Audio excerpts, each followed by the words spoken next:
नमस्कार दोस्तों। अब पेश करते हैं छायाओं वाले बंगले की कहानी का भाग 2, जहां से पिछला भाग समाप्त हुआ था, यानी बंगले की दूसरी मंजिल की ओर बढ़ते हमारे 3 किरदार डर, रहस्य और परछाइयों के बीच।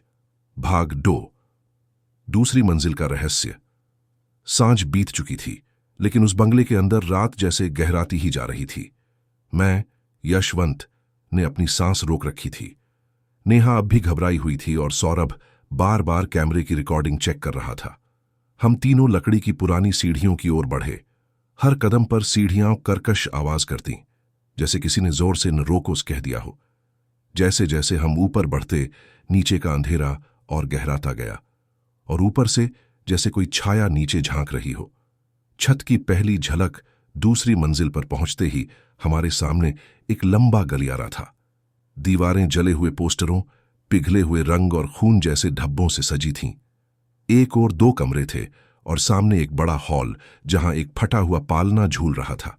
नेहा ने कांपती आवाज में कहा, "ये जगह किसी ने छोड़ी नहीं, किसी ने खो दी है।"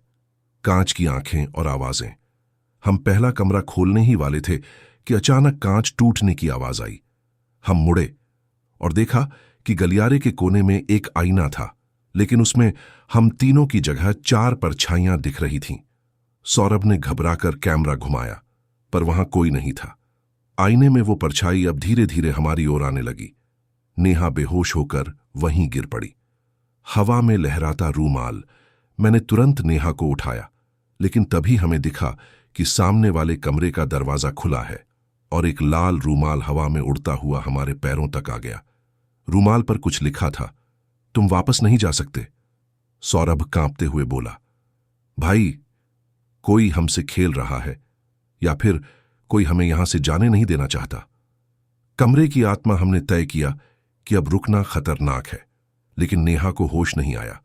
हमने उसे वहीं कमरे में लिटाया और बाकी बंगले की फुटेज जल्दी से लेने का फैसला किया। कमरे के अंदर एक पुराना बक्सा रखा था। बक्सा खोला तो उसमें एक खोपड़ी, एक जले हुए खिलौने की गुड़िया और एक लेटर मिला। उस चिट्ठी में लिखा था, "मां ने कहा था परछाइयों से बात मत करना। मैंने सुना नहीं। अब मां भी परछाई बन चुकी है और मैं भी।" दरवाजा जो खुद बंद हुआ। हम जैसे ही कमरे से बाहर निकले, दरवाजा जोर की आवाज के साथ बंद हो गया। नेहा अंदर ही थी। हमने दरवाजा खोलने की कोशिश की, धक्का मारा, खींचा, पर अंदर से जैसे किसी ने उसे जकड़ लिया हो। और तभी अंदर से नेहा की धीमी आवाज आई, "मां, तुम आ गई?" हम सन्न रह गए। वो नेहा की आवाज थी, पर लहजा जैसे किसी और का था। परछाइयों की पुकार दूसरी ओर से बंगले की छत से अब अजीब सी आवाजें आने लगीं, कभी बच्चों के हंसने की, कभी औरत के रोने की। हमने दरवाजा तोड़ने के लिए पास के कमरे से लकड़ी की छड़ी उठाई और तभी दीवार पर खून से लिखा दिखा, "जिसने बुलाया है अब वो कभी नहीं छोड़ेगा।" नेहा की आंखें और बंगले का खेल। जब दरवाजा टूटा, नेहा वहां बैठी थी, पर उसकी आंखें सफेद हो चुकी थीं। वो हमें घूरती रही, कुछ बोली नहीं। सौरभ डर कर पीछे हट गया। मैंने हिम्मत करके उसे छुआ। उसके माथे पर हल्की गर्मी थी और तभी उसने फुसफुसाकर कहा, "दूसरी मंजिल नहीं है अंत, ये तो शुरुआत है। अब खेल शुरू हुआ है। To be continued. इस बंगले में क्या सिर्फ आत्माएं हैं या कुछ और भी? नेहा के साथ क्या हुआ? किसने उन्हें बुलाया? और कौन है वो मां जिसकी छाया अब हमारी कहानी में उतरने लगी है?"